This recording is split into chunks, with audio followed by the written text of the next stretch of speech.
Welcome to the Next Issue podcast. We're a group of friends that love talking comics and all that it entails. We're based out of Dallas, so you'll hear us talk about how these comics make up a part of our daily lives, including our local comic shop, conventions, and other forms of entertainment. Welcome.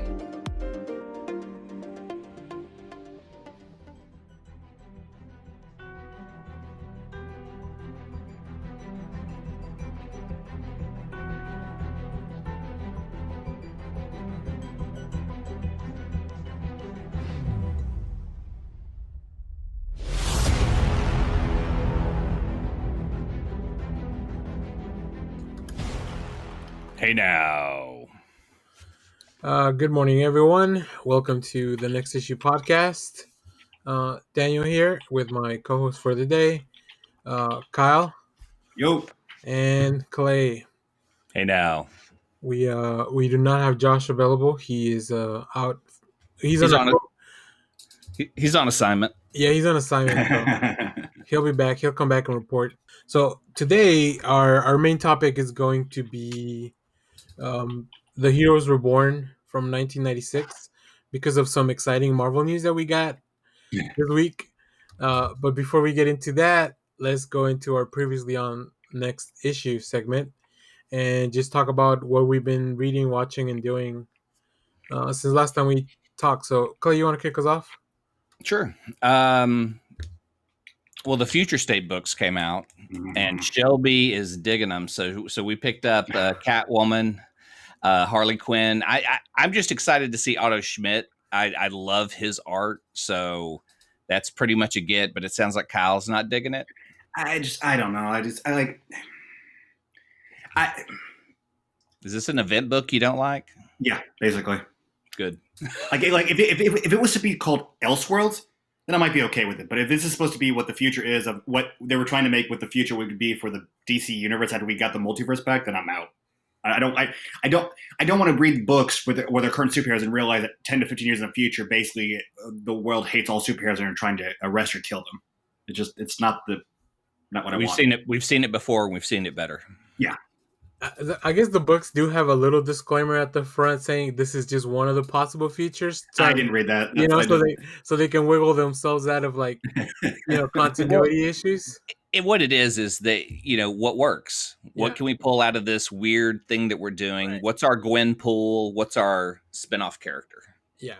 I mean, I think before Future State launched, I wrote a thing for our website just kind of explaining what this whole thing was and what it is. A lot of it is, under the previous leadership, they were going to do the whole 5G next generation of heroes thing.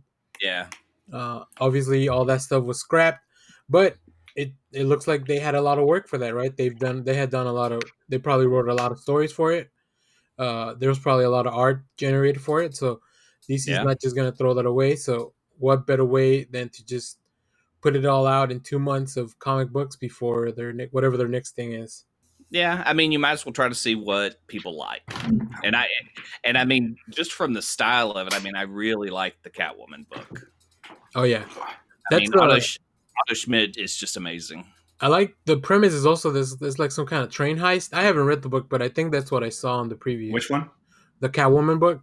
I see. The only ones I checked out were Justice League, Green Lantern, and the one that really pissed me off was Flash. I haven't read that one. Yeah. I love to see Kyle feed into the hate. Well, the other thing I'm in the middle of That Texas Blood by Chris Condon and Jacob Phillips.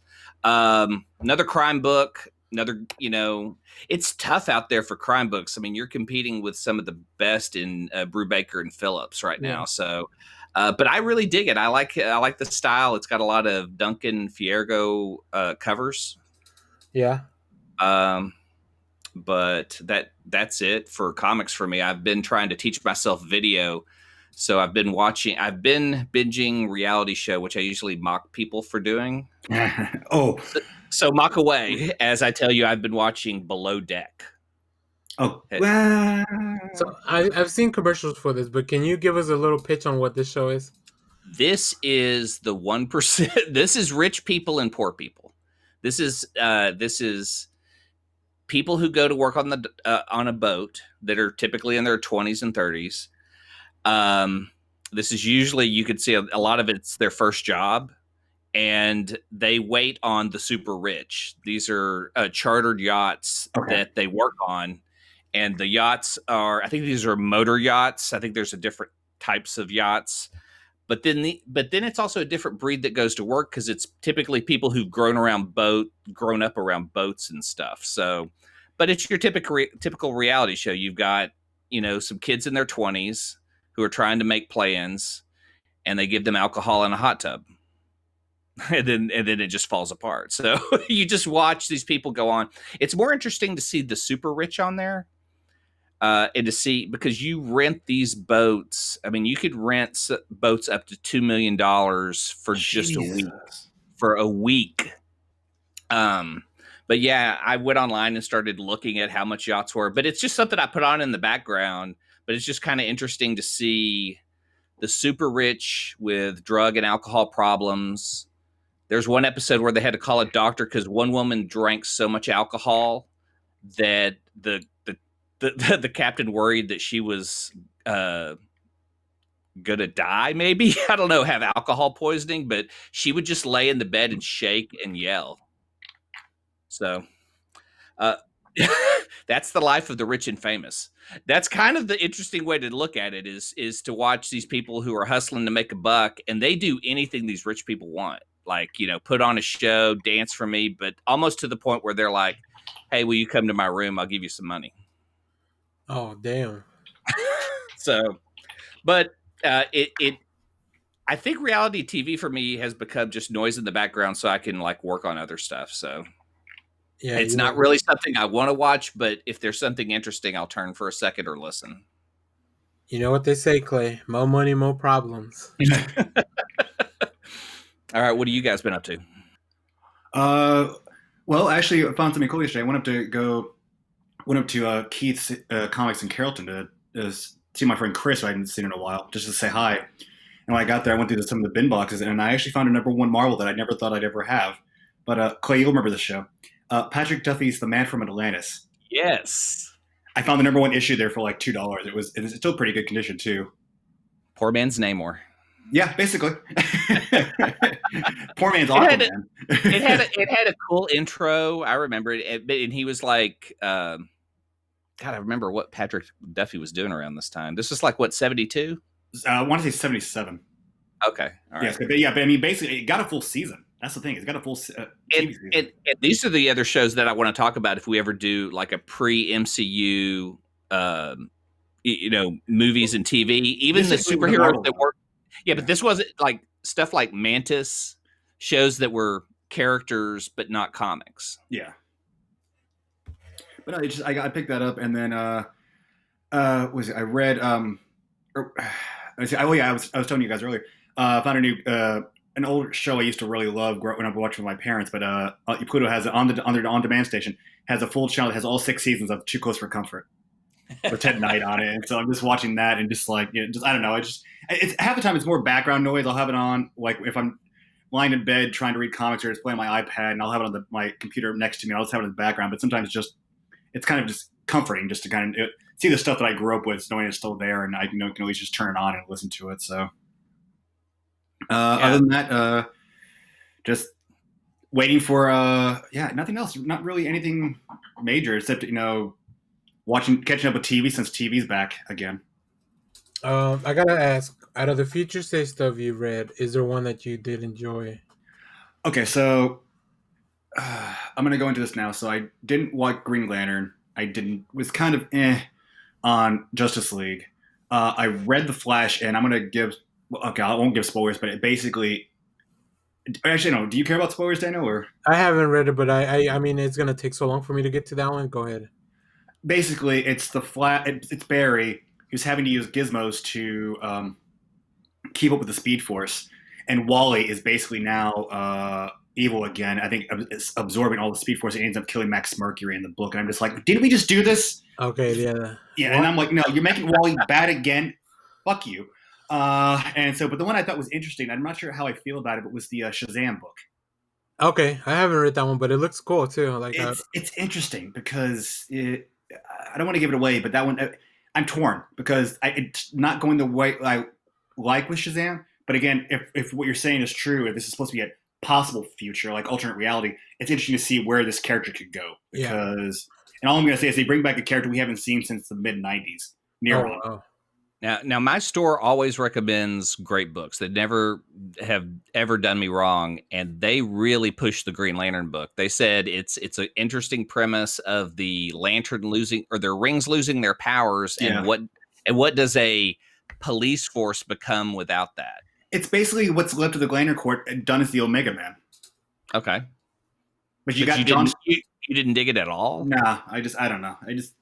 I was never really a Mega Man fan, so that's why it never really grabbed me. I don't want them like. But you got Kilowog, man. I love Kilowog. Yeah, I don't know. If I'm going to read Green Lanterns, I want them to have the Green Lantern power. That's just me. I don't need another, Omega Man. I don't need another Starjammer's book out there. That's what it felt like. I was going to say Marvel's powerless. This is what it kind of sounds like. No, I mean they're the Starjammers. They're like a pirate. They're like a force that's trying to keep peace in the galaxy. And I get that's what Guardians is, but at least Guardians it's still kind of superhero based stuff. This was just I don't know. Okay, well yeah, I mean I've read a lot of the Future State stuff. I think I will agree with you, Kyle. I think DC loves to punish certain fans of Wally West, fans of Tim Drake. Because they keep it's a slight spoiler, but they keep killing Tim Drake, and even in his own book, obviously there's more to it because it's called Robin Eternal, and there's another one coming. Kyle Renner too, I don't know for some reason. Ted Cord. Yeah, there's a lot of legacy heroes. Well, what I was going to is that there's a lot of these legacy heroes that they just kind of have DC goes at them really hard with their stories. I remember why they're in trouble. Yeah. But other than that, but I have enjoyed a lot of the stuff that I read from Future State, like the Wonder Woman book and all the Batman stuff. I love Batman facing off against the police state.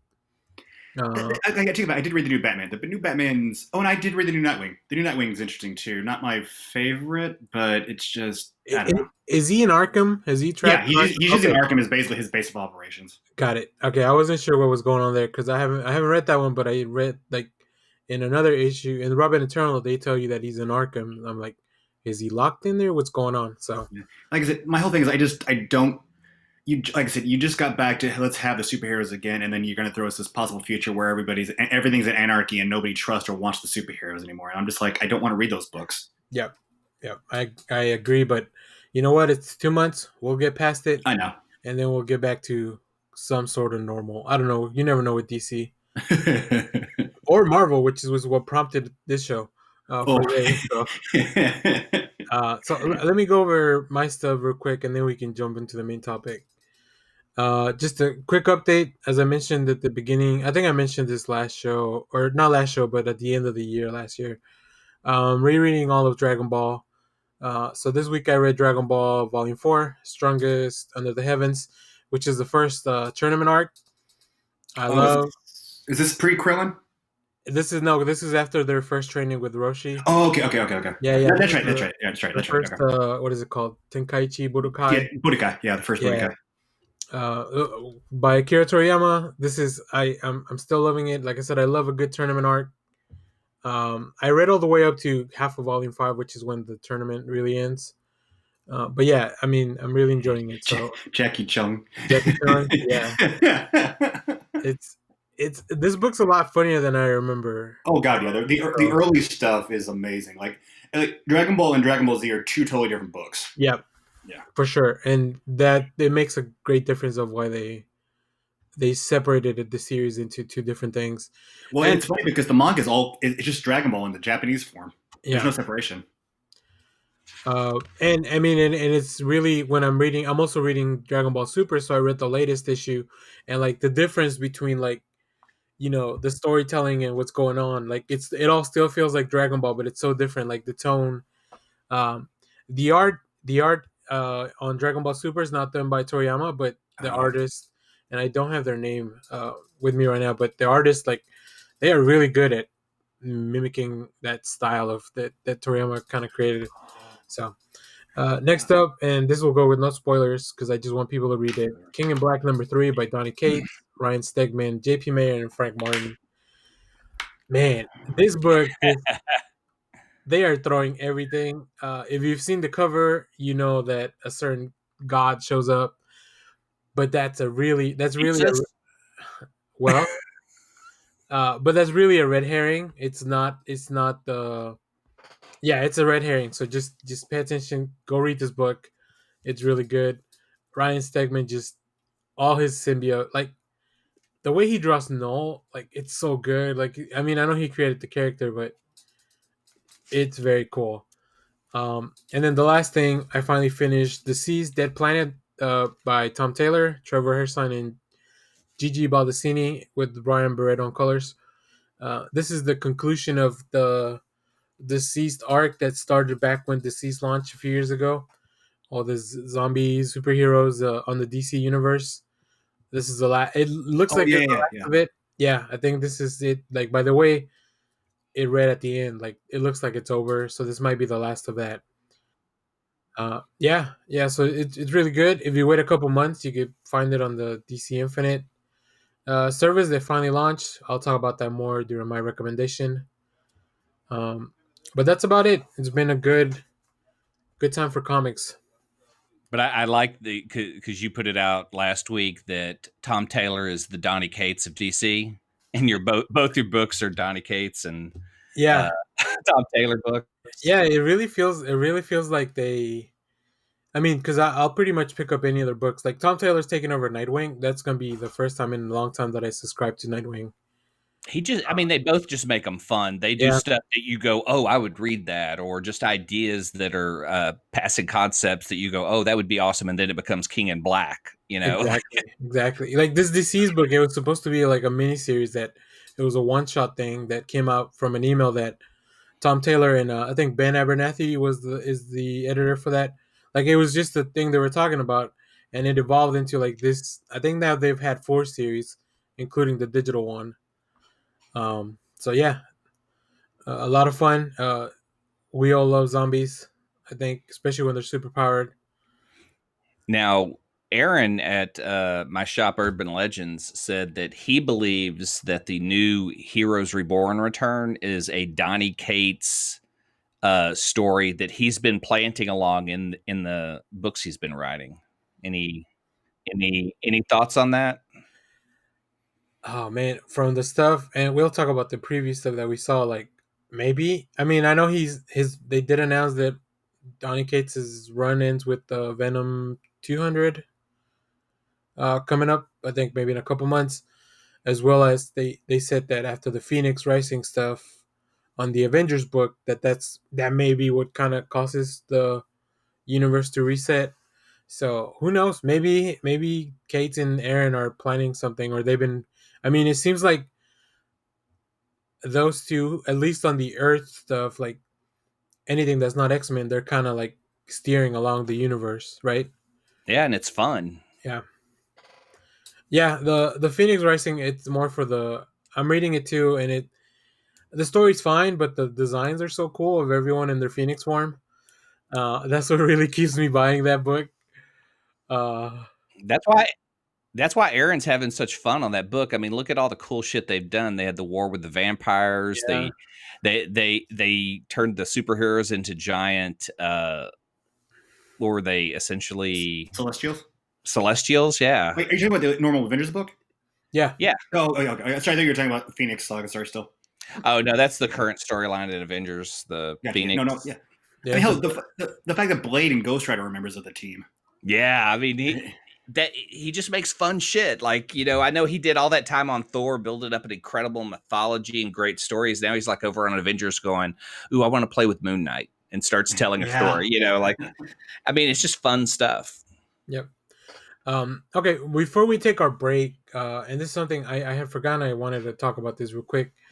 As you guys know, it's been a tough year for a lot of our comic shops. Unfortunately, Doc's Comics and Games in Frisco, Texas, will be closing in March 1st of this year. Oh, damn. So I think what you could do for now, go on there. I mean, they still have a bunch of inventory and stuff. So if you want to help them out and get some of that stuff, and you probably get a good deal on some stuff, like just go check out their website, take a look at their inventory. Um, Doc, who's the owner, he posted a thing on their Facebook page, so you can go take a look at it. Yeah, man, it sucks. Like I never went over there much because it is pretty far. I went once, and it's more games than it is comics. Yeah, Yeah, yeah. I've been there, but I was able to find a bunch of stuff. I was researching for Blue Devil, so Mhm. hey, they had a lot of back issues on the wall that I was able to go through. Yeah, and that's where I went to the first Metal Midnight launch, and Scott Snyder was supposed to dial in, and there was some issues, so then they had us come back. Well, they asked us if we could come back the next day, but it was cool. I mean, yeah, it was a good store. I think that area of Frisco has been really rising, so I'm sure rent can be cheap. And Oh no. after the last year, but yeah, Doc's a cool guy. He always set up stuff at conventions, like the little gaming areas and stuff. Like they would run that kind of stuff to get people to go play games at Oh, their so house. he's that Doc? Mm-hmm. Oh yeah. Yeah, Okay. yeah. I did not make that connection. He Okay. would go to like QuakeCon and stuff and bring have a board game room and stuff like that. Gotcha. Okay. Yep. Okay. Yep. Yeah, and they look like they still have like amazing stuff on their schedule still for the rest of the year. And I'm like, how are you doing these Magic tournaments and stuff? Yeah, yeah. I mean, who knows? Like the space is. I mean, it's not terribly big, but it's not small either. Because I went there for a few tournaments, but I just wanted to bring it up. I know we have a few local listeners.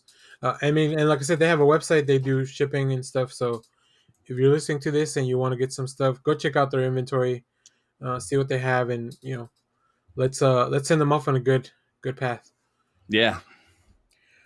All right. Well, with that, we'll take a break here. Come back for our main topic of Heroes Reborn, 1996 versus 2021, and then we'll have Kyle and Clay. They'll tell me about those old comic book days.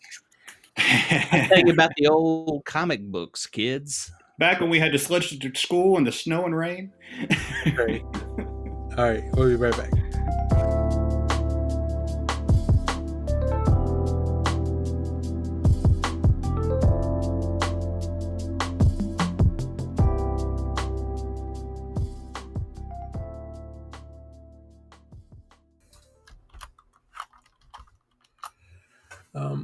All right, and we are back for our main topic of discussion, Marvel Heroes Reborn. But this is not just about the old ones; it's about We're going to start with this week, and it's kind of what prompted this discussion.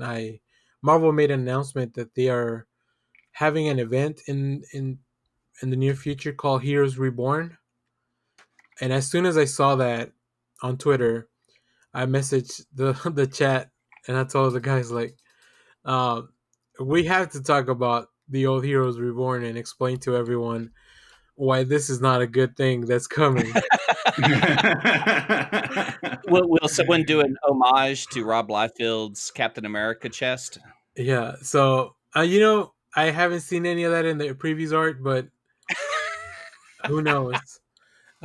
So before we go into the 1996 one and even farther back, I posted a link on our chat, and I'll put it in the notes to Marvel's article with some of the preview art, and we'll just go with these images quickly and just kind of get our first impressions of them. I will say I'm not on board for a lot of this stuff, but this first image of Coulson, like Vote Coulson, whatever this book is, like I know Coulson's been in charge of the Squadron Supreme, and he's had a lot of. He's kind of he's not a full villain, but he's got his own agenda. Max Lord type. Yeah. Which goes back to something Kyle mentioned before the episode. Like even with his hair, he looks a little bit like Max Lord. Yeah.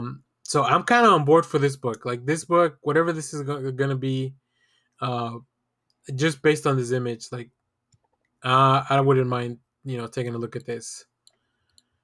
I mean, the teams in the preview art always looks great. I mean, the original Heroes Reborn, the Fantastic Four cover of Jim Lee's Return to Marvel was just like, oh, this is beautiful. I can't wait to see this book.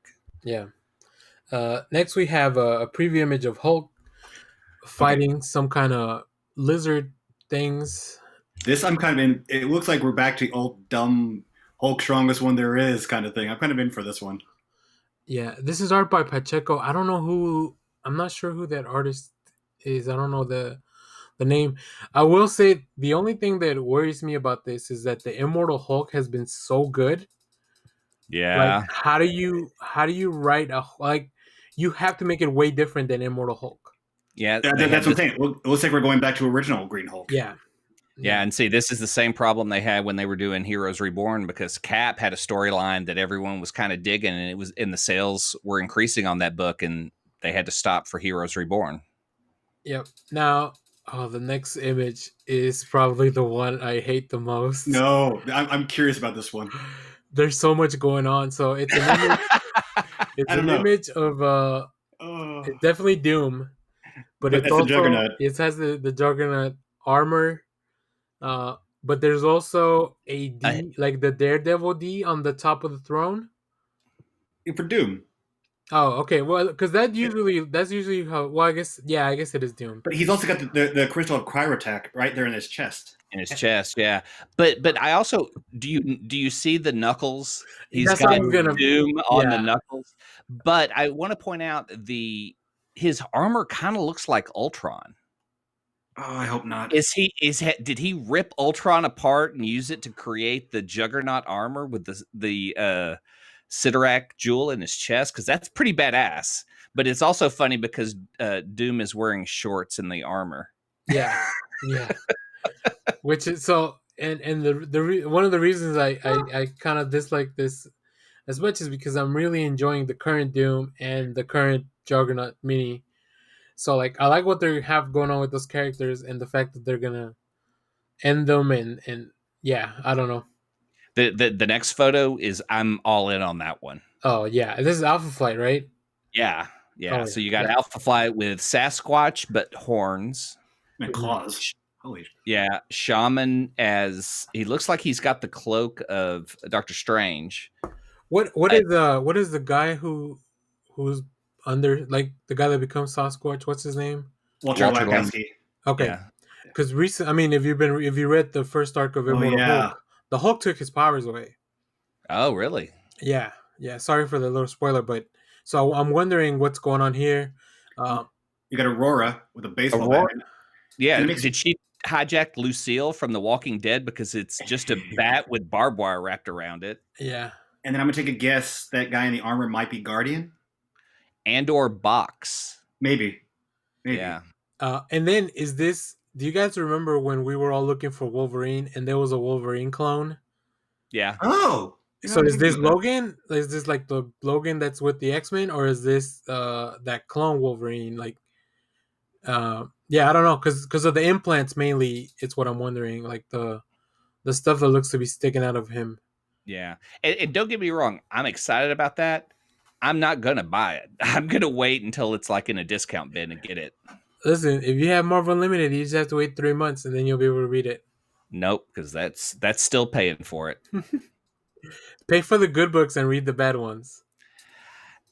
Are there good ones? Oh yeah, yeah, because I then you can read all the King and Black stuff you have like all oh the tie-ins. well, I By mean, then, looking at these, oh I'm yeah, looking from at these. these. Yeah, because all the Heroes Reborn. I'll get to it when I start talking the history of these books. Okay, I just realized that a lot of these preview images are from Carlos Pacheco. Just Yeah, looking at the signatures, um, and I which love is his art. yeah, me too. But it's weird that remember in the New 52 when they had Jim Lee design everything, Yeah, and that was kind of an issue because not because Jim Lee isn't talented, but because Jim Lee's stuff like you don't want everything in your universe to look the same. Although I like this image of Peter Parker, the photographer maybe capturing an image of it looks like maybe Spider Woman. yeah. That's I wasn't sure because the only hints you get are yellow boots with a red spandex above it. I mean, the only other thing I could think of is like a Hyperion for like a Superman homage thing, but that's Oh, so deep cut. Like, why would Peter Parker be taking a picture of Hyperion? And then is it the last one? There's one more. Oh, this one looks interesting. Ben Grimm and Reed Richards Agents of Shield. Agents of Shield, which was a cool amalgam book. That Bruce Wayne Agent of Shield was a cool amalgam book. So I don't know. This looks interesting. Then we have Thanos with the Infinity Rings. I know. I'm seeing that. I'm like, what? Like, can Thanos do something else other than go after Infinity stuff? I'm holding out for Thanos and the Infinity Toe Rings. You know, in a great homage to Liefeld, the feet are not drawn in this Thanos. They're covered by the cosmic power. And then the last image, it looks like a mix between Scarlet Witch and the Enchantress and Quicksilver. And Jean Grey? Yeah, maybe. There's a lot going on in this one. A lot of people online said that this was like Infinity Warps Part 2. Like, you guys remember from last year when they wrapped up a bunch of heroes and mashed them together? Yeah.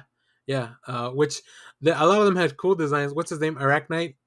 Arachnite, yeah. I got the one Moon Knight hybrid that came out in Pops, which was Spider-Man with a cargo pant and hoodie and cape.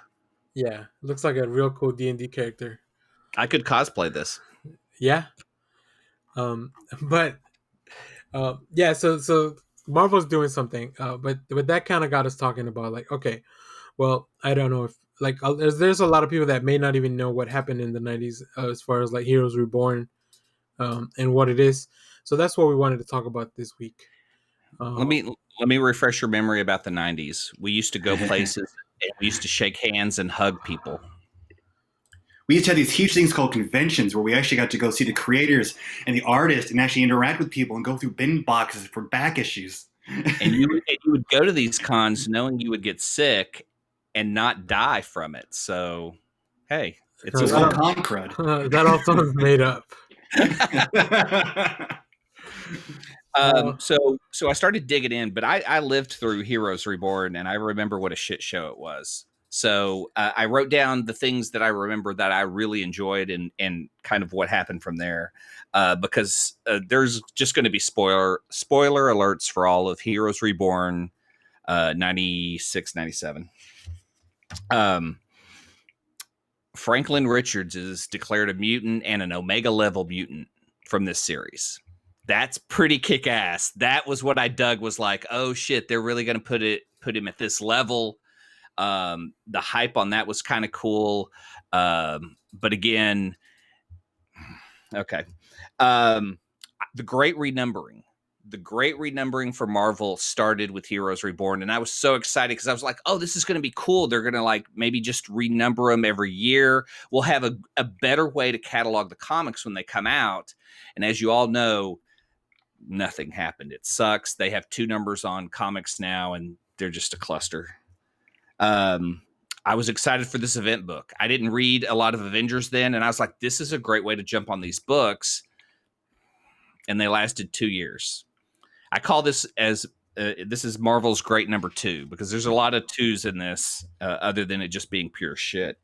This is the set. If you want to buy the second volume of a lot of these books, that's what you're going to get, is Heroes Reborn. So you're getting it for Captain America. You're getting it for Avengers. And it's just a 12-issue run of shit books that you can buy in a discount bin now. And that's what's kind of sad, is like, this was some big event that just really didn't do much. I mean, it wasn't a great story. It got hijacked half the way through. Again, I'm talking about the good stuff I liked. There were 4 titles that went to Volume 2. Except for Thor, which would retitle as Journey into Mystery. 2 years later, when the books are all canceled and relaunched again as Volume 3, Thor would become Volume 2 instead of Journey into Mystery. Hold on, Kyle's got that. No. This is where I'm going to defend it. When they came back and it was relaunched as Heroes Returns, they had some really good creative teams on all the books, and I've got them all right here, and we can talk about who got thrown onto the. Okay, but let me give you the creative teams on the books. Oh, I know. I'm not defending Heroes Reborn. Yeah, Heroes Return, different monster. But at this point, you need a little history about the 90s, and that was that Marvel had a bunch of great artists that went on to create their own company in 1992. So you had this mass exodus of what people were buying comics for. Todd McFarlane, Will Portacio, I can't say his last Yeah, name. here I think you were to say Will Smith. I have the list of everyone. So we have Todd McFarlane, who was working on the Spider-Man title mainly, Jim Lee of X-Men fame, Rob Liefeld of X-Force fame, Mark Silvestri, which had done a lot of work on Wolverine, Eric Larson, who had been working on the Amazing Spider-Man, Jim Valentino, Guardians of the Galaxy. Go back and listen to our Guardians episode. Yeah. And Will Portacio, who was kind of like a jack of all trades. I think he could kind of jump into any. I mean, he did some X4 or X Factor. X Factor. He jumped around to different books. Yeah, Will Portacio, but these 7 guys, and there's a really cool documentary about Image that I'll try to put a link if we can find it. I don't know if it's on YouTube or if you have to pay for it. But it's a really cool documentary about how these guys were just kind of being not mistreated in Marvel, but I would say They were artists for hire, yeah, and they were selling numbers that Marvel had never seen before. Yep. And weren't getting compensated in the same way. Marvel was, we think Marvel was making money, but they actually weren't. Because what would happen? Let me jump into a little history here. 1992, Image forms. Image would return to Marvel for this event. And this was the big thing: was you were taking Marvel characters and they were getting the Image look, and that includes the most notorious Captain America by Rob Liefeld cover. So you were getting these kind of ridiculous takes on some of these characters. The Thor by Rob Liefeld, I kind of loved the epic feathers that he has in his hat. I mean, there are some looks that he does do that I kind of dig. I just was dogpiling because, hey, it's Rob Liefeld. Now, one thing I did want to touch on before all the Heroes Reborn, before all that, and maybe Kyle can give us a little bit of a quick summary. The Onslaught thing had just happened, which is what led to all this stuff, right? Yeah. So, yeah. Can you tell us real quick, like Onslaught, what like, and briefly, because I know that could be its own episode. So Onslaught basically was during I think it was Family Affairs was another story, but anyway, it was Fatal Attractions. I think it was the X-Men series. Magneto had just basically ripped all of the adamantium out of Wolverine's bones. So Xavier goes, enough of this. So he basically is able to pull himself up to Magneto and does a full mind swipe. He takes back every restriction he said I would never do and just basically mind fucks Magneto basically into a coma or basically just as a brain dead. But while he did that, the evil essence of Magneto went in and fused with Charles Xavier. So during this time, he started to become a more powerful level mutant called Onslaught. Eventually, basically absorbing the powers of Franklin Richards and X-Men, Nate Gray from the Age of Apocalypse. Yep. Yeah. So basically, to stop them, it was one last final issue where they brought everybody together: the Fantastic Four, the Avengers, the X-Men, the Hulk, even Doctor Doom. And basically, what they're doing is they're basically trying to overpower Onslaught and also to save Nate and Franklin. One last ditch attempt to keep Onslaught from exploding. The heroes sacrifice themselves. So it's the Hulk, Bruce Banner, because Banner's been separated from the Hulk in this explosion. He was fighting Onslaught. So it's Bruce Banner, all the Avengers, and the Fantastic Four all go into the actual entity of Onslaught and keep it from basically wiping out Earth. So all you're left with is Spider-Man and the X-Men and a couple other normal heroes on Earth. And so what happened is Franklin, being the Omega level mutant, creates a pocket universe where they're all reborn into this new history for the heroes to kind of have their history changed a little bit. Yeah. So we have now 2 different universes: the normal Marvel universe, 616, and then a pocket universe where the pocket universe where the heroes were born. Like these, and these were 4 titles that were probably not their best sellers. Although I know Clay, you said Captain America probably had a pretty good story. Yeah, Mark Waid was doing something at the time that was actually increasing sales. Yeah, so they picked these 4 titles of Fantastic Four, Avengers, Iron Man, and Captain America. So Clay, I'll let you get back to the. Well, you got something, Kyle? Well, no, I want. You were talking about Mark Waid. I'll come on that in a second. One other thing for Daniel. Anybody who wants to watch the Image documentary, it's called The Image Revolution. It's free to watch on Tubi TV. Okay, I'll put that on the notes. Yeah. So, fall of 1996, we get the Heroes Reborn event. It starts. We've got I mean, so many creators on this book. I would start with the first issue. It only runs 2 years. Again, 2. It only ran 1 year. It's only 12 issues. It was 98 when they did Heroes Return, so it was 96, 97. 96, 97, but it's 12 issues. That's 1 year. But it ran from, but it was. Well, it ran over 2 years, like 96. Okay, sorry. Again, right, they weren't cranking out on time, and so halfway through they get rid of Rob Liefeld, and becomes a Jim Valentino, or not Jim Lee project at this point, because he's having to do all the books. So the Fantastic Four book that we got from Jim Lee, that's incredible, beautiful, is stopped at 6 issues. So the book that was supposed to go for 12 is stopped, so he could pick up and help on the other series. Avengers would have Rob Liefeld listed as writer, artist, and editor. He got a lot of editor credit for himself on a lot of these books. So you would start the book with Rob Liefeld, Jim Valentino as writers. Editors would include Bob Harris and Rob Liefeld, and artist Rob Liefeld. Then you would have, by issue 12, you had Walt Simonson writing and Michael Ryan drawing. The one good thing I can say about this is the fill-in artists you get on a lot of these books are amazing. Travis Charest is a fill-in artist on some of this, and this is his early work. Just Michael Ryan's an incredible artist. You had Homage Studios working on stuff, Extreme Studios, that I think Todd Nook is an artist that came out of that studio. Even though you had this problem that where Marvel outsourced these books to Image, you did get a lot of great early artists working on some of these books. But you would also have an issue where you would have 7 inkers working on one book. So you would have 7 styles going throughout the book. And again, this only ran for 12 issues. And even though 12 issues should be a year, it was delayed, it was pushed out, it took a long time. And so by the fall, we fast forward 2 months, Marvel declares bankruptcy. So the shit has hit the fan. They wiped out a lot of their debt, but they actually owed Disney over $1 million. They had a lot of cash that they had problems with, but wiping that out helped them out a lot. Well, while you look at that, when I was doing research for this topic, I saw an article that my buddy Mike from the I Read Comic Books podcast sent me from Comic Watch, written by Travis Hedge, and it was actually written last year. It's a 5-part article series, and I'll put the links on the notes, about Heroes Reborn. One of my favorite things I saw was that there was an interview with Rob Liefeld saying that, according to Liefeld, Marvel's top brass at the time told them, "You are perceived as the weakest link in this deal. You went into the Marvel offices. People don't like this deal, and they'll go after you before they go after Jim Lee."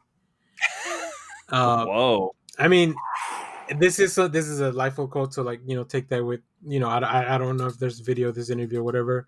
And there's also a really cool sketchbook of behind the scenes for Heroes Reborn. I guess for all the Liefeld stuff, and this, I guess he had his own studio of people that were working with him. Yeah. So you get to see, they have in the cover the new Hawkeye design, the Swordsman, and also the redesign of Bucky, which was way different than the Bucky that we're used to. So it's interesting. It's very 90s. I mean, all those designs are just, and it's so funny because 90s is extreme, and that's what his studio was called. So my question is, this Bucky is, I mean, we hadn't seen until the Winter Soldier. We all thought Bucky was dead, right? So this is definitely a different version of Bucky completely. Oh yeah. Okay. Well, no, that's not true, because I mean, well, I guess it's not the same thing, but technically Rick Jones was Bucky for a little bit. Yeah. Okay, so Bucky's more like a code name. Yeah. As opposed to Buchanan. Granted, his real name is Bucky Barnes, but he took the name Bucky as his code name. But Rick Jones looked exactly like Bucky. That's in the 60s when they introduced him to Captain, and he became his partner for a while. Got it. Okay. But yeah, I found out what I was looking for. So at this point, Marvel lays off a third of the company. during their bankruptcy. I see a lot of parallels with what DC's been doing, so it's very suspicious. They paid off a lot of their debts with the bankruptcy, but they had a plan to rebound that didn't include comics as much. They were gonna open up restaurants called Marvel Mania, and they opened one, and it lasted 1 year. I know about this. Yeah, it was up in New York. I think it ran in 1998. They were going to start issuing out CD-ROMs of their comics. They were going to be interactive, which at the time, they had already had that. Well, actually, they said by the time it was released, it was already old, so it was kind of outdated. Gotcha. And then their trading cards, because Skybox was going to issue a lot of Marvel trading cards. Yeah, I know a lot of trading cards that came out at the time and people bought them, but it was never a get out of bankruptcy type money. No, but don't hate on those. I actually I was going through my storage unit and I found my binder of almost my whole complete collection of Marvel Universe 3 series cards. Those cards were awesome. Yeah, they were great, and they had great artists. I mean, I've still got a lot of my stuff from there, but it was like it was a period where cards had a lot of hype around them. So Marvel cards had a lot of hype around them. Oh, could you get like an autographed one or something like that? Well, everybody was doing it. It was like, this is back like in the early 90s when like baseball cards and football cards were really big. And so they started doing football cards for Star Trek and Star Wars. And then DC was on board doing stuff for themselves. So it was like everybody was trying to get into the kind of, I want to say it was almost like from 89 to 95, like this genre where like the card collecting season was kind of like open game. Yeah. But just, at this point, I'm just trying to put you in the position of where Marvel was at. I kind of want to push it a little deeper just because it's very interesting to think about this. So in 98, Blade comes out. They had sold the rights to do a Blade. Anyhow, at this point, Marvel's profit from the Blade movie was $25,000. 2 years later, the X-Men movie would come out and they would make nothing from it. Because they were flat fee licenses. They just paid straight out, but somehow the X-Men deal didn't give them any money back. So yeah, they had a lot of bad business deals like this where they were just selling the rights and then they could go do a Nicholas Hammond filmed or TV show and they would just get a flat fee and they wouldn't make any money off of them. So would I guess Spider-Man have been their first film they made any money back on, or Tobey Maguire? In 2003, this guy comes in and says, "Why are you selling off all your stuff? You should build a studio and create this studio and do your own projects." And so they were like, well, we're going to need a lot of money because, I mean, they'd come out of the 90s not really or declaring bankruptcy. The big turnaround was when Joe Quesada took over. When Joe Quesada stepped in, I mean, that he is the game changer for Marvel. He is why Marvel is what they are today. And we will definitely do a follow-up to this with, so that's just a quick tease for an episode in the future. We will definitely talk about Joe Quesada and what him and the team of people that he brought in did to kind of change Marvel and do the old turnaround, get Marvel back on the uptick. Yeah, I mean, and these were bad times, and they had brought back guys that they had lost to do these books for 2 years. Couldn't get them to even finish the books, or at least get Rob to finish it. But again, here's another bonus: who comes in to finish up some of the stuff is James Robinson. Yeah. In the 90s, what had James Robinson been doing, Kyle? Starman. Starman. So he comes in to help write up and finish this before it rolls into the Heroes. What was it after Heroes Reborn? Heroes Return. Heroes Return. Yeah, I believe Walt Simonson came in to take over the Avengers book. I don't know if it was immediately, but I think eventually he took over. You talking about Reborn or Return? Maybe I know after Lifefall there's a piece of the run because I was on Marvel. Yeah, okay. Yeah, Walt Simonson was working on Heroes Reborn Avengers when it ended. Yeah. Got it. Okay. So, let me tell you as well. When doing preparation for this, I didn't have time to go back and read everything, but I did read Heroes Reborn: The Return, 1 through 4, which was a miniseries by Jeff Loeb and Salvador Larroca. And I mean, Larroca's art from then to what's going on now in the Doom book, like it's so different. But I read the first issue of Fantastic Four, Avengers, Iron Man, and Captain America, which were all the relaunch titles for that.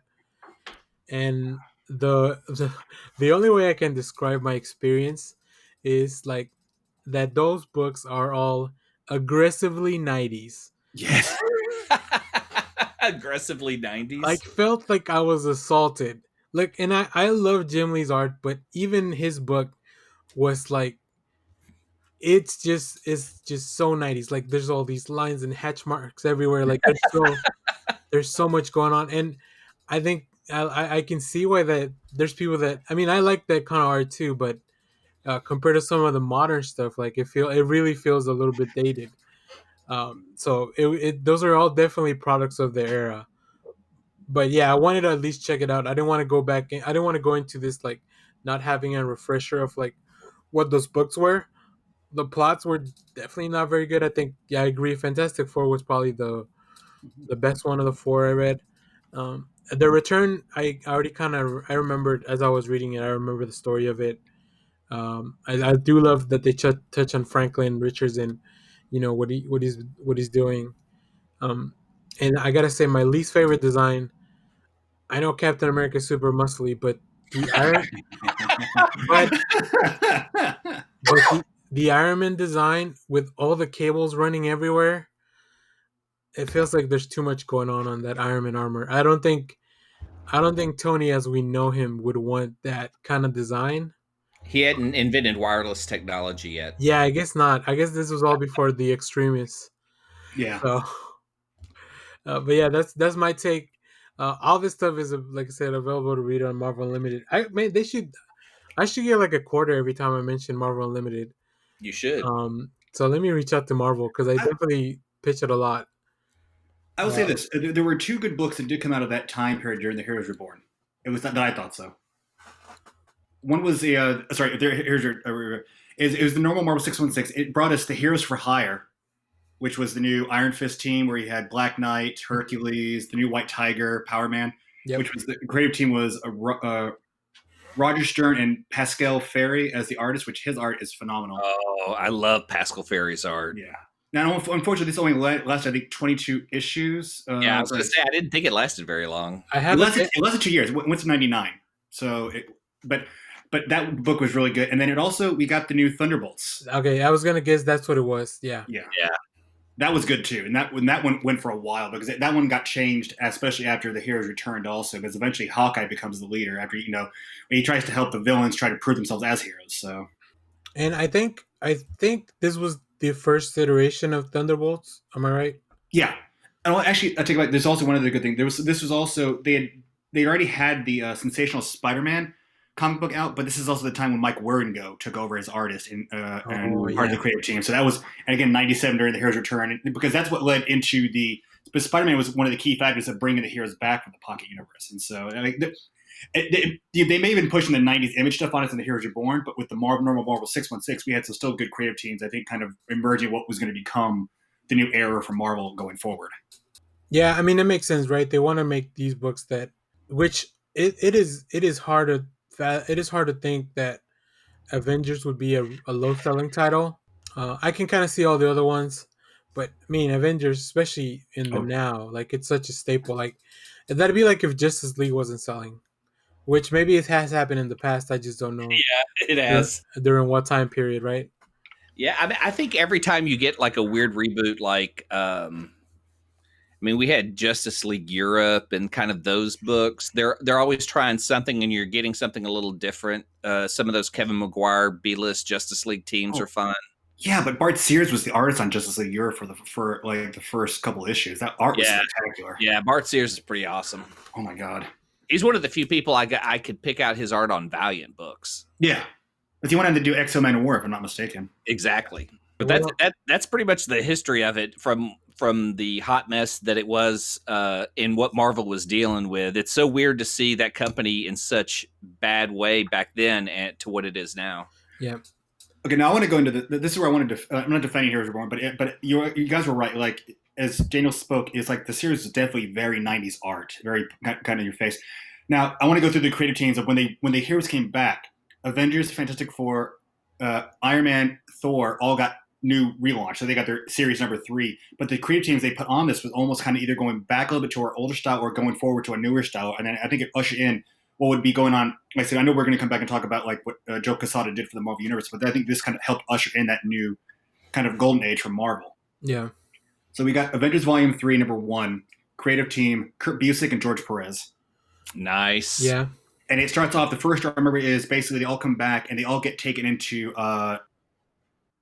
Camelot, thank you, Camelot. And so they're all in this, like all the Avengers. Like, I mean, anybody who's been a reserve Avenger outside of Spider-Man is in this freaking Camelot. And basically eventually goes to where they come back and they eventually form their new team. And this is what introduced where we got eventually Firestar and Justice into the lineup of the superheroes too. Oh, that's cool. Yeah. You go into Iron Man, a writer, Kurt Busiek, penciler, Sean Chen. Okay. Yeah. I mean, any book that has Kurt Busiek on it, like, I know it has to be from moderate to good, at least. Well, you know that he won't have anything wrong as far as historical facts. That dude knows everything about Marvel. He gives Kyle a run for his money on the encyclopedia there. Now, this is the one book that really got me into reading Captain America. Captain America, Heroes Return. Writer, Mark Waid. Penciler, Ron Garney. Yeah, and that was the team that had it before. Yeah, but this one really was a story because I think it was issue 2. He's on a ship.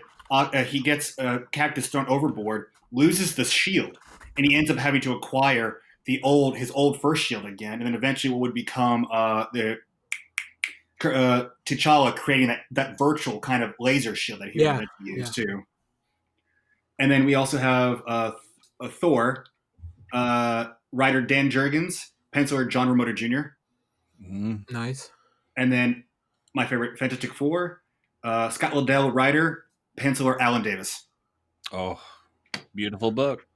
Yeah, and that I bought those books. That's what those new creative teams. I actually went through. I think I almost collected like the first 20 to 30 issues of each series because they brought back a new storyline. And it was really good reading. You know, I hadn't read Fantastic Four, Iron Man, or Thor Thor a long time ago, but this really kind of got me back in the comics. I think this helped revitalize, at least in my opinion, Marvel going forward to help at least starting the ignition that will help them get out of the hole.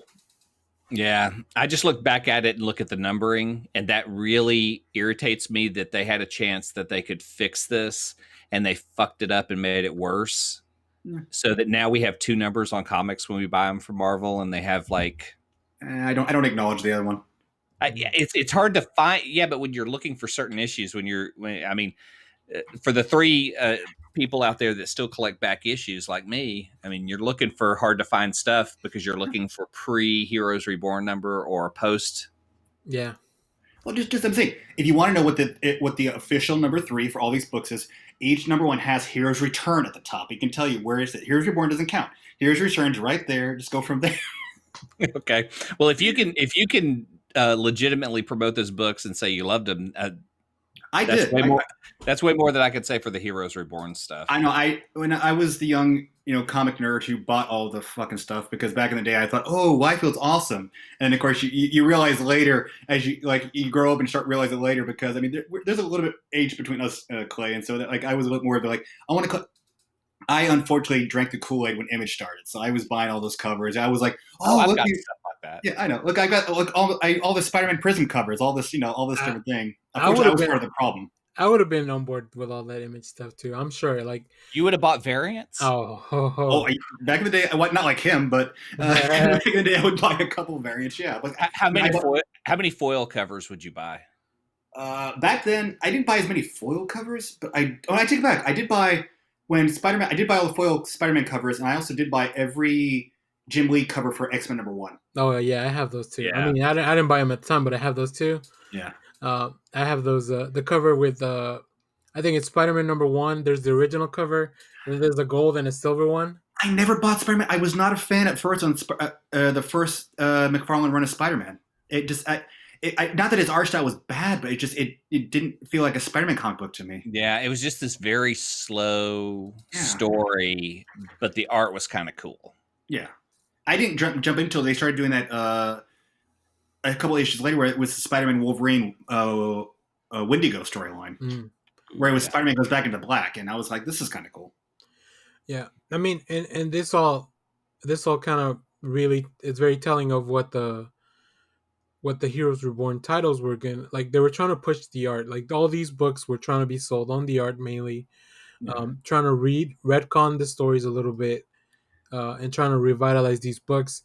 But, like, after a year of like issues, obviously this didn't work out. It was definitely It was a definitely a 2-year mistake. experiment that Yeah. failed. That is the reason I wanted to talk about it, because now in 2021, after all that time, Marvel is now using that same name. And my first thought was like, okay, well, they're trying to cash in on all the nostalgia for all the, you know, all of the guys that were like in their, like, I think we're the target demo for anything that they call Heroes Reborn. Like, hey, you were reading this shit in the 90s, right? You think you liked it, right? Check it out again. When I feel like what I want Marvel to do is have something to bring in the newer, like the new people to read new stories. As much as I want them to cater to me, I'm not gonna buy. I mean, I'm already sold on their book. I'm not gonna help them grow their market, right? Like, we're already kind of like entrenched into what we're buying, what we're reading. Like, we'll check out new stuff every once in a while, but like they really need something to bring in new readers. Do Not you just do you worry about this interrupting good stories like Immortal Hulk? Oh, for sure. Yeah, this is gonna derail all that stuff. I'll be straight honest. I'm kind of done with Immortal Hulk. I stopped reading it a couple issues ago when it just got really weird with the leader and all this stuff. Like, it was kind of like Superior Spider-Man. Like, I didn't like the idea of Peter not being Peter anymore, and then Stock Ock, and I read the first couple issues, and then it just got to a place where it's like, this is getting too weird. So I'm actually okay with it going back to being, if we're actually getting pre-existing normal dumb original Green Hulk, I'm actually fine with that. It's like I already told you guys before. I don't like X-Men being on the Mutant Island. I want them back in the Westchester Mansion. I like the older kind of original ideas. Yeah, X-Men is a weird monster because it's got a great story and where it's written to, but it doesn't. It's more of a hard sci-fi story now, and I don't think it's really meant for the superhero genre. It's not, and I miss them being superheroes. Yeah. I mean, Marvel. There is a way to where you can still kind of have what the X-Men are fighting for, but still have them be superheroes. If Marvel could just get the story right, they're trying to make them their own. How many times have we seen them be their own nation? I mean, they had had Asteroid M in the San Francisco Bay, and they were their own nation. They've had how many times have they had their own island, and they're like, if you fight us, we'll fight you. It's like it's a plot they use over and over again. But now they're also immortal. Yeah, I know, and that's so.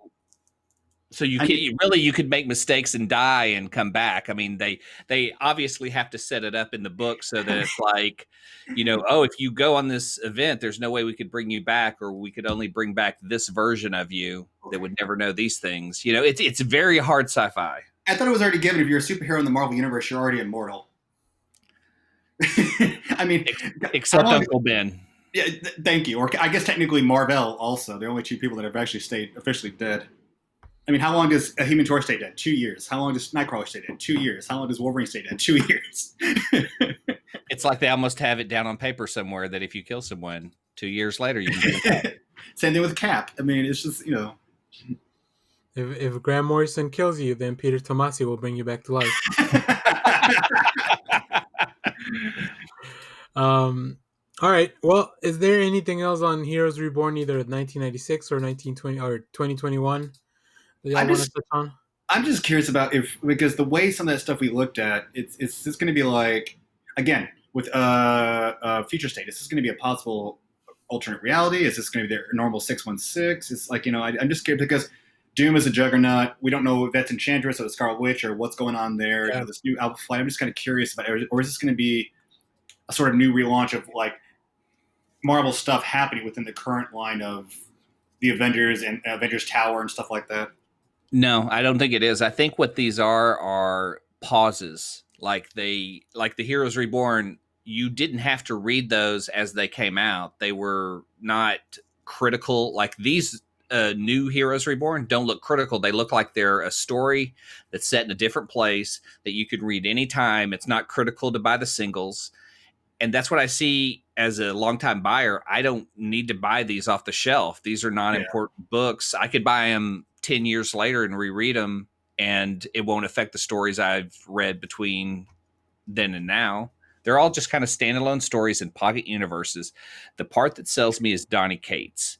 If Donny Cates is the one who's been laying the trail for this and all the books he's been doing, the same way he's been doing King in Black, Yeah. I'm excited because he takes old crap and makes it great. I mean, he really makes books and comics exciting to pick up and go through. But again, it's not critical. I buy it off the shelf. Yeah. Okay, cool. Well, with that, let's move on to. I hope you guys had enough time to think about the question of the day, because Kyle posted a really interesting question. Which reminds me, you go and answer. I'm going to see if it's out. As of recording, as of recording, we are supposed to get a trailer for Godzilla vs Kong today on the 24th. We haven't seen it yet. We don't know what's going on. But the question of the day is, who wins, Godzilla or King Kong? Now, Kyle, do you have an answer? I feel like you already have an answer for this. Yeah, I think what we're going to see is, because anybody who saw Godzilla King of Monsters knows that we still had the main villain still alive, and he's given that head of Ghidorah that was ripped off at the end of the movie.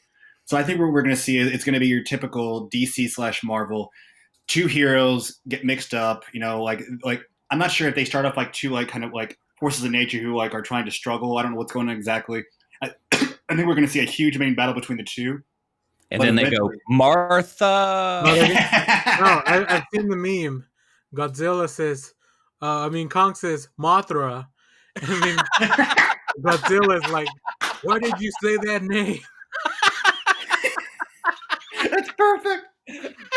But I think we're going to see basically that, like, because there has to be one, there can only be one. So eventually we're going to see them eventually team up against possibly Ghidorah or something bigger.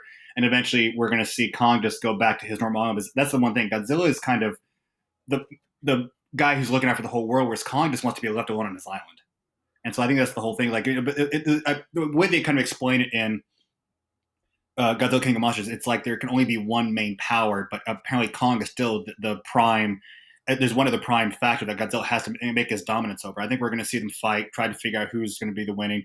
There's going to be a common threat. They'll team together and just kind of realize, let's just go our separate ways. That's how I think the movie's going to end. But the question is, I know King Kong, in my opinion. Okay, King Kong. But everybody was too. If you saw Kong Skull Island, he wasn't anywhere near as big as he's supposed to be. But if you see that teaser trailer, Godzilla pops out of the water in the thing. Kong stands up and he's just as big and just clocks Godzilla. Yeah. And so it's like, they look, oh my God, give it to me now, please. All right. Calais, what do you think? I'm going Kong too. Oh, interesting. Okay.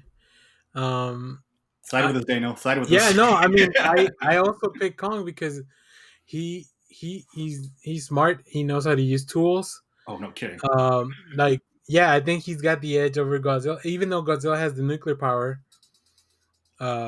Which I don't know how that come into play.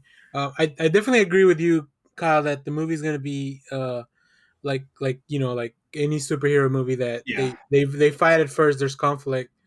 Mothra. But then they'll have a third. There's actually another villain that we haven't seen, right? Yeah. And I hope they don't spoil that in the trailers. I know we should only get 1 or 2 trailers at most. This thing comes out in March. No kidding. When they announced it was going to be released in March, I think it was really going to be like July or August. I was like, thank you. Yeah.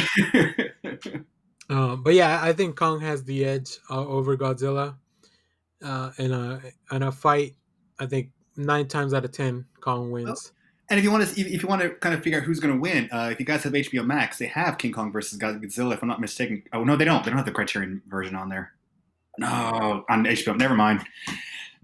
I was going to say, because I know they released the Criterion version on the box set, but I don't think, and HBO Max has majority of the Criterion collection, but they don't have Kong versus Godzilla. Damn it. Never mind. They do have the last monster one, the last Godzilla movie. King of Monsters? Yeah, which I haven't seen, so I'm going to. You should. I really enjoyed it. It's awesome. It is amazing. Okay, yeah, especially if you want to watch this. Like, I'm probably going to go back and rewatch all the Godzilla Kong movies. I really like Skull Island. So Skull Island's really good. I mean, I mean, where else are you going to have Captain Marvel, Loki, and Nick Fury take on the giant gorilla? Yep. That is an awesome movie.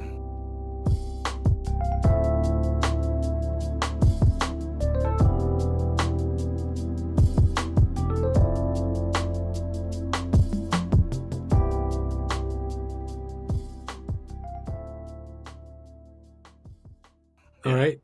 Well, with that, let's move on to our recommendations to close out the show. Clay, do you want to go first? Yes, because I'm gonna give a weird recommendation because it's going to be a blind rec. Not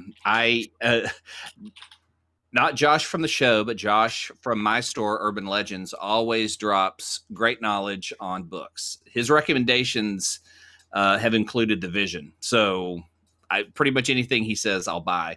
And he told me check out Department of Truth. So I have all 4 issues that are out so far, and I'm just going to recommend it as a blind recommendation. I love the covers. It's got a very 80s feel with Reagan on some of these, and I'm trying. So yeah, I haven't read them, but that's my recommendation because Josh said so. Yeah, Image Comics, James Tynion, like it's good stuff. Great. Kyle, what do you have for us? I have 2. So one is if nobody has watched it yet, I binged it along with the newest Transformers War for Cybertron series on Netflix, Cobra Kai season 3. But I've got one more. Yeah, Kyle. What's the other thing? I also have a podcast, one I listen to every once in a while. It's called They Call Us Bruce. It's by hosts Jeff Yang and Phil Yu. They're basically looking at what's happening in Asian America. The most recent episode, they had Eric Bazu, who's the current voice of Bugs Bunny on the new Looney Tunes show on HBO Max. And the episode is phenomenal because he goes back and forth between doing like speaking as Bugs himself.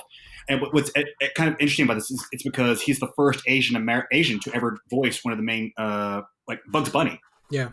Everybody who's been previous has always been white American Anglo, and then he's the first Canadian, Filipino to actually voice Bugs. He's been doing it for the last 2 years, and so it's fun to see how like society's changing to where you don't have to be a certain thought to have to voice a certain character, and then just to listen because they have one fun scene where they're talking about like what we want to talk to you about, like, some of the old days of Warner Brothers, how like their depiction of Asian American, and so he does this little thing with Bugs where Bugs goes, "Uh-oh, I think my Uber's here," and so just basically leaves, and so he has to talk about how it's like. And it's funny the way he interacts, but going back and forth. He also does Daffy, he also does Marv, and all these new series. And if anybody hasn't watched it, the new Looney Tunes show on HBO Max is phenomenal. They take some pretty good liberties with the cartoon, but it's almost a feel back to the 1940s, but not done in the same way that you'd think. So, do they reference "They Call Me Bruce" the movie as why it's? I think so. Yeah. I haven't listened to everything, but I think that's why they kind of do it. But it's just they basically they talk to anybody who has to just do with Asian American culture in general. I mean, one of the episodes I listened to back this past summer, that was one I can't think of the director, what Asian director, but also African American guy who basically wrote a post on Twitter about I think thing about Bruce Lee, and it got picked up by all these different websites, and it got such huge traffic that it was just about why he loved Bruce Lee movies. I think it was Enter the Dragon or something. He wrote like this, like his own narrative of what the movie meant to him, and it just got picked up. And they were trying to get him to write a book. It's like, why am I going to write a book? This isn't about for my people. This isn't for African American. This isn't for whites. It's just my retrospective on loving the idea of Bruce Lee and the martial arts films that he's done. So it's a fun listen. They know what they're doing, and just 2 guys. I think one's a CNN correspondent, and the other one is I think a comedian. But yeah, if you have any interest in Asian American culture, it's a fun listen. Okay, cool. Yeah, I might check it out. Is it on Spotify? That's where I've been moving all my podcasts to. I just every once in a while I'll go through iTunes on my iPhone and look for different podcasts, and that came up one day, so I just downloaded it and kind of have it in my feed now. So it's like most podcasts. Certain podcasts, if there's one episode I want to listen to, I listen to it. If not, I just delete it. So Kyle, you got your recommendations in, so let me go into mine. Yeah. Well, the main thing I'm going to recommend is for people to get the DC Infinite Universe service. I can't. Are you going to get paid by them too? I hope so. I canceled DCU as soon as my stuff ran out last year, like because I was doing it yearly, and I was just waiting for the launch of this. There is a free 7-day trial if you want to check it out. And the first thing I'm going to recommend, and this is different from the recommendation we sent out on Twitter, is going to be Bruce Wayne Fugitive by Greg Rucka and Cliff Chang. It's a story that runs along Detective Comics and some of the other Batman comics that were going on around the time. Yeah, that's right. Pretty interesting. It's where basically Batman acknowledging that, like, I'm no longer Bruce Wayne. I've always been Batman, not Bruce Wayne. So yeah, I really like it. It's really good, and it's really nice to have it all the DC comics. Just like they have a lot of stuff. They have more Vertigo stuff than they did before. That's good. They have the Black Label books, all the new digital series. So it's a really, really good service. It's $7 a month, which is price of 2 comics. Yeah, that's not bad at all. So you can definitely get your money's worth if you have a lot of stuff you want to catch up on, or if you have. My only complaint is when we described to the original DC platform and they offered this, they offered none of the Vertigo books, none of this stuff that suddenly they have a ton of. Yeah. And that kind of pisses me off as a customer of theirs. Oh, for sure. I think the funniest thing was that as soon as DC announced they were doing this, Marvel's like, "Oh yeah, we're cutting back down to 3 months." So, take that. It's just the challenge of how much shit we can give away for free. Right. But I mean, it's good. I don't have to go back and pull out any of my old issues out of the boxes. I could just go back and reference them there. That is fun. We use them a lot. Like, I would have never bought all this Heroes Reborn stuff, but it was nice to have them available for the show. Like, so I could go back and read some of the stuff that. I can't even imagine trying to go back and read that shit. It's the things I do for the show. Well, it's like I can't go back and read. I mean, I can't go back and read any of that early Image stuff. It's the only book I've been able to do is just because I wanted to officially read the full story was the Shadowhawk because Valentino did it. Yeah, and see, I wasn't a big fan of that. I think Spawn and Dragon, Savage Dragon. Dragon I can read. Dragon I can read if it's Larson's Dragon. Spawn holds up pretty well, I think. Yeah, because it's a good horror story if the superhero stuff isn't working. Yeah. But okay. Well, I think that's going to be our show for today. I hope we gave you some knowledge that you maybe didn't previously have. We'll definitely talk more. You feel like you lived in the 90s with us. Yeah. So put on your backwards scap and just listen to the show. We will definitely continue on this Marvel journey because Clay has a lot of research of what happens after that? What happens when Joe Quesada comes in? Like, what's the next thing? And how do we get from there to where Marvel is now, not only in the comics but also in the MCU with the movies and all that. So we'll continue that throughout the year. We hope Josh gets back soon. Yeah, so please make sure to go and review our podcast. 5 stars would help. And also make sure to go subscribe to our YouTube channel. We don't have a link yet because we don't have enough subscribers yet as far as like a custom link. But check out the notes below. I'm uploading the audio of these episodes. And we have a really cool new logo that Josh updated for us. So check that out. If you get the new logo in your podcatcher, let us know on Twitter at NextIssuePod. I'm still trying to figure out how to refresh all that. So take care and thanks for supporting us. Leave us a comment on the videos or like the videos, all that stuff, so we can grow the channel and the community. So until next time, keep reading comics. Hail Bebo. Bebo loves you. All right. Thanks for joining us. You can find Next Issue on Twitter at NextIssuePod, on Twitch at Next Issue, and on Facebook at Next Issue Podcast. You can find Clay on Twitter at Clay_Harrison, Kyle at Kylepedia, Adrian at Adrian_Harry, Daniel at Echo Spider, and Josh at Cosmosis. Hail Bebo.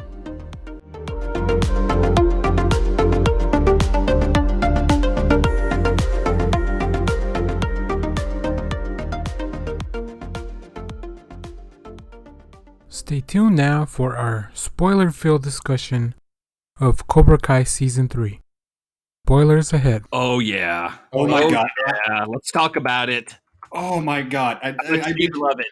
Oh my, yeah. I mean, just the fact that they brought back Chosen and what's her name, Amika, in that season, and then he's like, he's teaching him the whole thing, and he's like, now it's time to die. Ha! Huh? Oh, I've been waiting forever to do that. Yeah, I love Cobra Kai. And Elizabeth Shue back. Oh my god! And then that final battle with Johnny and Daniel taking on Kreese. I watched that last fight, the last fight scene to the last emergence of both clans coming together at Miyagi-Do and then just bowing to each other. It's like, I cannot wait for season 4. God, that season 3 was so awesome. I was going to ask you, what did you think of the Anthony Michael Hall cameo? Where did I miss him at? Oh my god, where did I miss him at? He's in Vietnam. He's Kreese's leader. Yeah, he's the guy who he's fighting. Oh, shit. Yeah. I didn't place that. Oh my god. Because that is not Brian from Detention. That is full-grown Anthony Michael Hall. I'm gonna go back. Okay, I didn't realize that was him. Okay. Oh my. Okay. I thought he was a. I think he was a good instigator to help explain the history of Kreese, of how he is who he is. Yeah. Daniel? Have you been watching Cobra Kai? Oh yeah. Yeah. Oh yeah. Okay. Because I didn't want to start spoiling stuff. No, Cobra Kai is my favorite shonen anime that I've watched this year. Yes. Wow. Yeah. I really think I would love it as much as I do. It has all the tropes of a good anime. Yeah. Like even everything, like the villains learning new techniques that were hidden before. Like yeah, I think the acting is a little cheesy, but I think that's part of the charm of the show. Yeah. The martial arts are also a little sus. Yeah, but it's not any different from what the movies had. Right. Yeah, it's kids. It's kids fighting. Yeah. So I love when everything in the world revolves around one activity, and in this case, it's martial art or karate. Yeah. Yeah. So it's the same thing when I watched the Queen's Gambit, which is a completely different show, but the fact that everything in that world revolved around chess, like, you know, that's an anime. Like it's an anime. So I really enjoyed it. I can see why people are really hooked onto it. I had to watch the first season a long time ago when it came out on YouTube, like whatever preview they had for free, and I thought it was fine. But once it hit Netflix, since I'm canceling Netflix and I have a couple days left, like I was like, well, let me see what all the hype's about. And yeah, I watched probably all of it, maybe in a week, like over the course of a week. Yeah, that's kind of the way I binged it too. Because as soon as I saw that first season and realized what it was about, I loved it. Yeah. I mean, the other one, go ahead. Sorry. For me, I'm looking at that show like it's a great portrait of Gen X and our fucked up mentality about manhood, machismo, and not being able to let go of the past. And not being able to let go of the past is a huge piece of it, because Johnny is the best example of that. And I've tried to explain this to my friends. Johnny is every guy who makes that mistake and continues to make that mistake. Yeah. Johnny is never going to learn.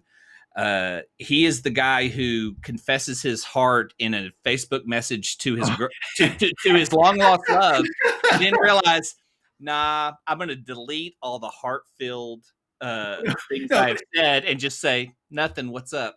But it takes him going to his student to go, can you look at this message? And you're like, would you write like a 3-page novel? Like, but he's never been on Facebook. He's just now learning how to use Facebook, and so he's like typing like like his whole life story for the last 20 or 30 years out. And it's like, you don't want to send that. She's not going to read it all. So, but the way they brought in Johnny's mentor and to go through what he went through is great, because then it shows the mentality of what has been taught to Generation X by people like him, and why they're fucked up, why we're fucked up, and why guys like Johnny continue to make those same mistakes. Yeah. He's trying to get to that place, but he will never let go of the past. He will never let go of, those people and just move forward. Johnny doesn't have that. Yeah. Well, but at least there's one difference between Johnny and Kreese. Is Johnny, it really is, he kind of goes, fuck life. If I'm going to be treated this way, I'm just not going to care. But at least he still knows a sort of right from wrong.